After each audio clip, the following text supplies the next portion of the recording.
Of wars and rumors of wars. See that you be not troubled, for all of these things must come to pass, but the end is not yet or just yet. For nation shall rise against nation, kingdom against kingdom. There shall be famines, pestilence, diseases. We've got that. Diseases. Right now, I heard just this week that the money that our income tax. And you know, right now the president wants to tax, really heavy tax of people. And I heard that on the news just the last few days that right now people are so sick and Medicare is in such trouble that most all the taxes that's being paid in this country, I heard there's 70% of the taxes being paid to this country is having to go to Medicare, take care of people that's sick. And they said the country is really, that's the reason we got this $14 or $15 trillion debt up here in Washington. Said if we didn't have Medicare, we'd have enough taxes to get us out of debt in just 2 or 3 years. Ain't that sad?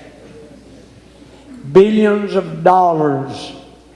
You know why? The church and the preachers has not taught people. And I heard another report that 85 to 85% of the people in America are church folks that belong to some church. That means that the church have let down their own people.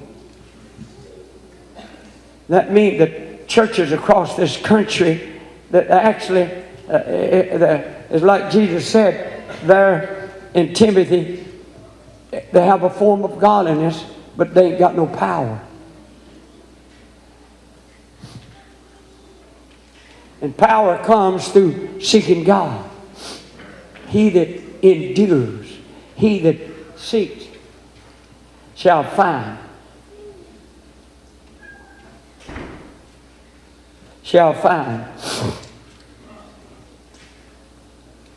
You shall hear of wars and rumors of wars. Lord has been warning me when the Spirit's been speaking at different places.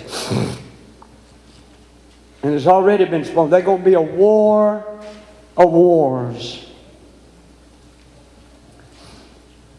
The world's going to end in earthquakes and wars. For nation shall rise against nation, kingdom against kingdom.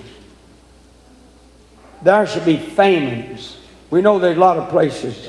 China, I heard recently, a lot, you'd be surprised, they keep it a secret, but people are not getting, some of them, a meal a day, and millions and millions in China. While the big shots is eating, and the poor, they call them peasants. Pestilence, diseases, earthquakes, in divers places. All of these are the beginning of sorrows. Then shall they deliver you up. I know we're in a happy time. Look like everybody's just going to and fro. The Bible said they'll be going to and fro. Then shall they deliver you up to be afflicted, shall kill you. You should be, don't you let these preachers tell you just talking about Israel back there in the days of Israel. That's right.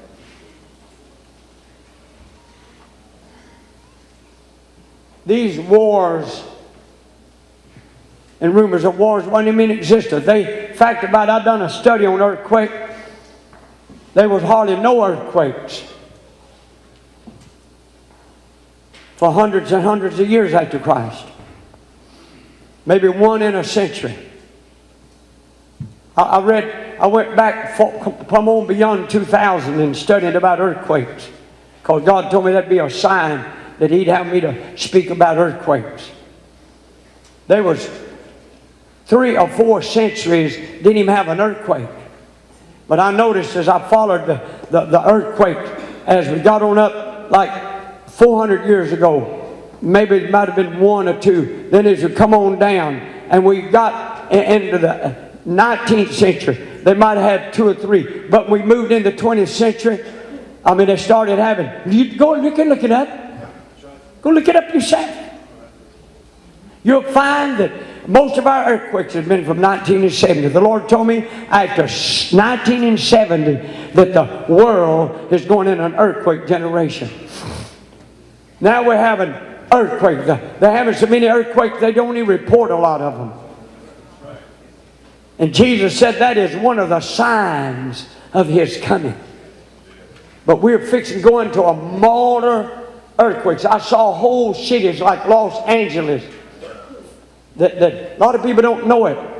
Under all the way down from the Mexico border, and I don't know how far below, but 50 and 60 miles, 40 miles under the waves has hollered out, and California, all of California, on to Oregon, is sitting on a ledge. Out here, this is land.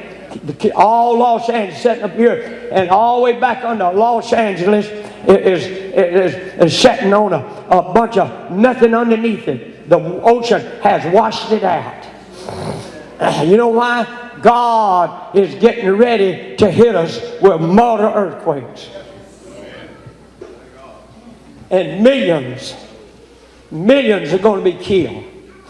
Millions of people. And God had me, I'm scared to even go out there hardly anymore.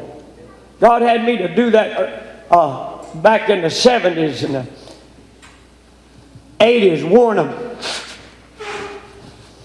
God's people to get out of California. To move out of there. That California was going to be hit by mighty, mighty earthquakes. I know people laugh at you, but when God is a good God, and now the fact about it, I believe we done run overtime. You know, I believe we're in overtime now of the end. When God hits us, and me and you, and that's the reason God have been urgent enough to tell you. I didn't tell you to start these blessed areas. That was Brother Barron and others that started all this. I had nothing to do with that. The Lord just told me to tell folk, get out of the cities, move into the country. And I said it would be better if they moved in areas together where they could help one another. But I never did. God never did tell me to do this. He just told me you to get in the country. And it'd be better for you to get where you could if you had to walk to church. To walk to church. That's what I said. You know, and it is good for God's people to be together if they'll not fight each other and work together. It is good. People that moved out of San Antonio down into where Brother Brooks and him is now, that area, it's better because they're more safe. And look at the violence that took over San Antonio. Just for the violence. I warned you that the cities are going to be so full of violence that you'd have to leave somebody in your house all the time because that everybody couldn't go to church because they'd be breaking in your houses. It is absolutely happening now. People that live in the cities, people are learning these crooks knows how to get in these locks. Ain't no way you can lock your house. They got keys that can unlock any lock. It was for our own survival benefit. You live for God anywhere. You know, the preacher fought me. They said, well, you can... one preacher, Schambach, made this statement. He was living in New York. He said, if I have a whore down below me, and a whoremonger above me, and a gambler over here, and I'm up here in an apartment, that I said, that ain't going to keep me from living. He's making fighting me. He said, I can live for God just as good. That's true. But who wants a whore under you? Who wants a whoremonger above you? Who wants a murderer living beside you? I don't want to live around that stuff. I sent him word back and tell him, you know, he fought me real hard on that when people was moving out. Because he had that church in New York at the time, and he wanted to hang on. Let me tell you something. Judgment's going to hit these cities. When it do, there ain't going to be no time to get out. This is the hour that God is calling for judgment upon the head of the wicked.